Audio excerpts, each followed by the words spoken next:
Welcome to 22 Sounds weekly look at the upcoming vinyl releases. I'm Manuel Gamperly, co-owner of 22 Sound, the independent record store in Mandeville, Louisiana.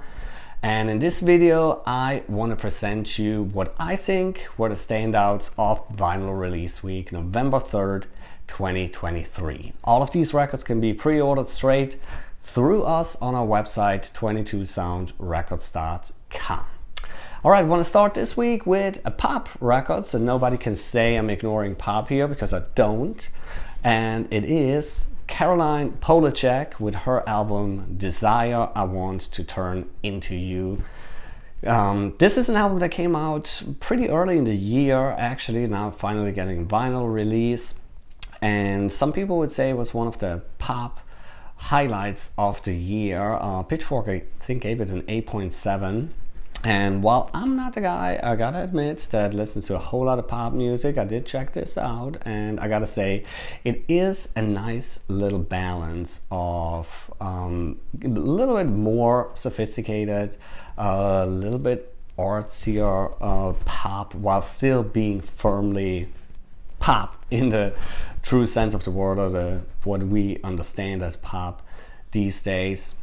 I think it's a very strong effort, so if you're into pop music in general, I think this is definitely one to check out for you.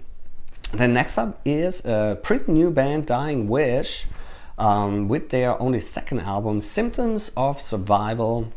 This is a metalcore, metallic hardcore band, and this is a style of music that's really kind of making a comeback. I would say it was pretty big for a while, you know, heavy guitars, kind of hardcore type shouted vocals, but then really big, really emotional melodic choruses. That's kind of the formula here.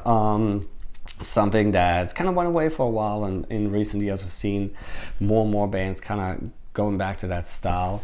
They're doing this really well if you are a fan of this type of music, for sure. So I would say definitely somebody to check out for you. Next up is an absolute legend, or legendary band. It's Suffocation with a brand new album, Hymns from the Apocrypha. Am I saying this right? Not quite sure, but it is Suffocation. If you know them, you kind of know what to expect. One of the death metal legends for sure. Then another relatively new band, Bad Wolves. This is, I think, their fourth full-length album. Die About It is what it's called. And yeah, this is a band that has gotten a good bit of attention. Actually, a pretty successful start into their career. It is kind of somewhere between like modern metal and radio rock-ish type stuff. Reminds me a little bit of Five Finger Death Punch, that kind of stuff. If that's something you like. They look much tougher than they sound, I have to say. But it is, of course, you know, produced really properly, so it really comes out of the speakers pretty hard, but at the same time, you know, the choruses are very, very melodic, very, yeah, almost poppy, I guess you could say. But yeah, definitely getting a lot of traction, this band. So this is the next step in their career. Next up is Jason Aldean with his album Highway Desperado. Yeah, I'm actually really kind of just mentioning this because I thought it was pretty interesting story earlier in the year. His single off of this album, Try That in a Small Town, was kind of an interesting #1 hit this summer. Interesting not for musical reasons. Musically it was really pretty generic and boring. It was just, you know, country rock by the numbers, like the Nashville Music Factory churns out over and over again. They can probably do that in their sleep, something like that. So but it was kind of interesting because it kind of showed how you can fabricate a hit song these days with the right commercial support, with the way the, you know, chart success is measured these days and the political climate. The song really didn't get a whole lot of attention when it first was released, but then they released a video along with it, and in the video you see the band you know, just being all patriotic, playing in front of a courthouse with pretty bad history behind it, but you can probably read up on that.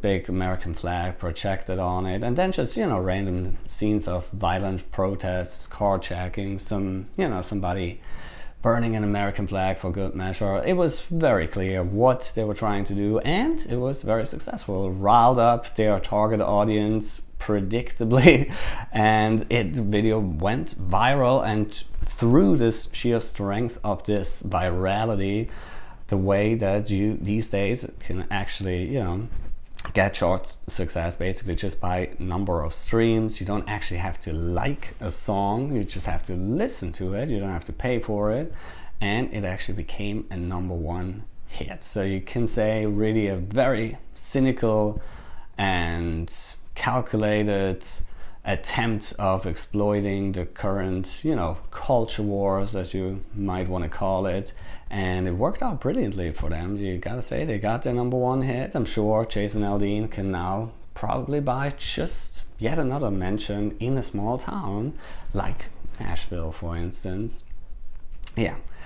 Off to some better stuff. Next up is Green Lung. With their brand new album, This Heathen Land, still relatively young band as well. They are kind of like a stoner rock, stoner doom band. Pretty cool stuff. If you like that kind of style, definitely check them out. Then we have the Struts, which is basically like a glam rock revivalist band. Really, yeah, they look like that 70s glam rock. They sound like it's a bit of a throwback, but actually really fun, gotta say. And the next album that I'm mentioning is Dirty Honey. Can't Find the Breaks. It's only their second album coming out. It's kind of in a similar vein. It's also definitely kind of a throwback to the 70s, but I would say it's kind of like more of the American 70s than the British one, as in the Struts. So that's kind of interesting. That's kind of what sets them apart, but both of them in a way kind of similar, that they are definitely bringing an old sound back and really celebrating that, and they're actually doing it really well. While it's not super innovative, it is really cool stuff. Really like that first Dirty Honey record. Actually, it was a fun record. That lead single is definitely in the same vein, so I'm expecting the whole record to kind of be in that same musical style, and should be a fun one.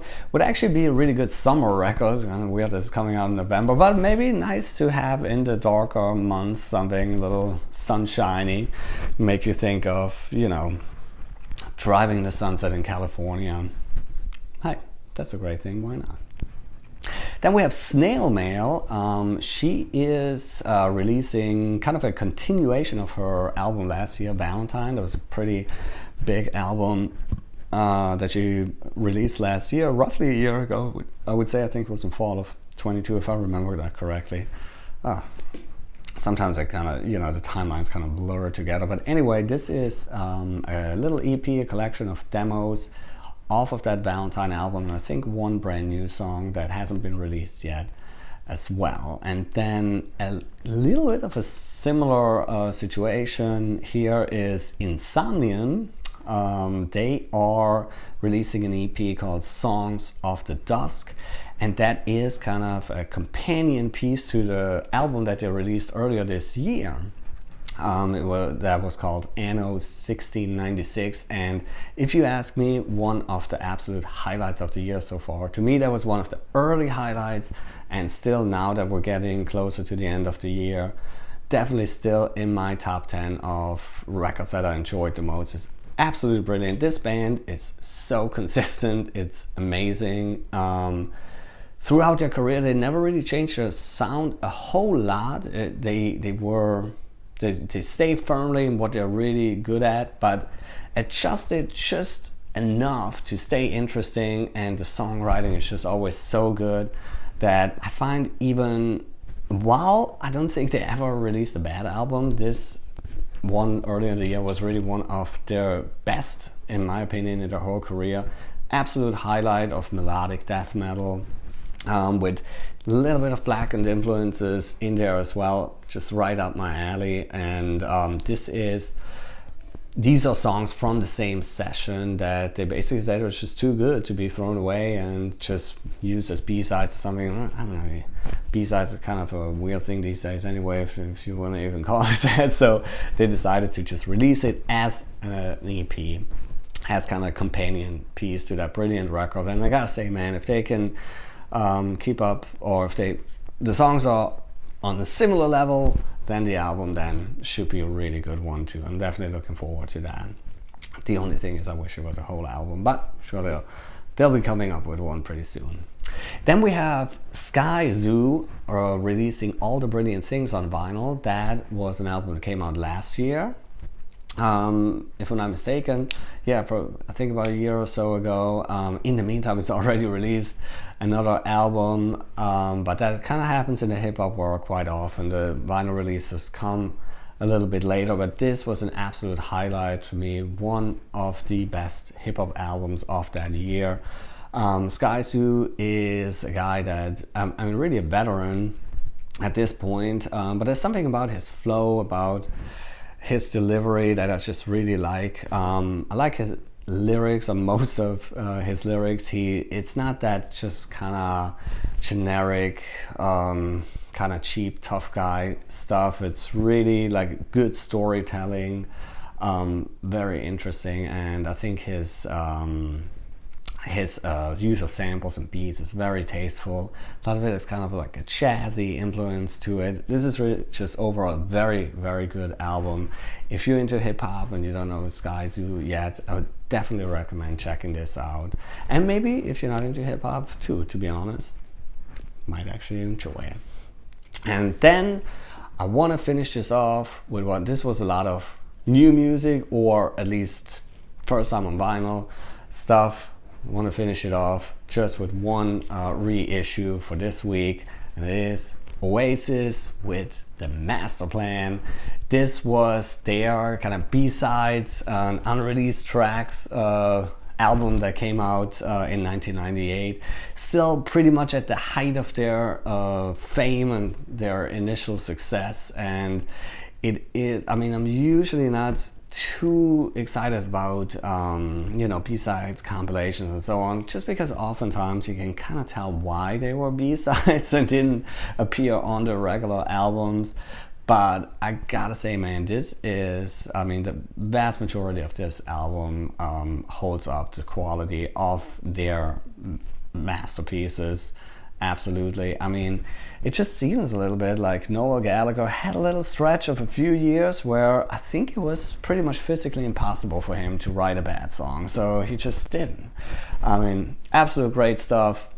You're probably already familiar with it, but this was a good excuse for me to say how unbelievably brilliant Oasis was for a little while. All right. So this was, of course, as always, just a little selection of records that I, for better or worse, wanted to point out to you. But of course, there's many more. So check out our website, 22soundrecords.com, and see what you can find. And of course, please subscribe to our channel. That helps us out a lot. And of course, it helps you, hopefully, to stay up to date with what's coming out on vinyl. Thank you very much for watching. Really appreciate it. Hopefully, see you soon.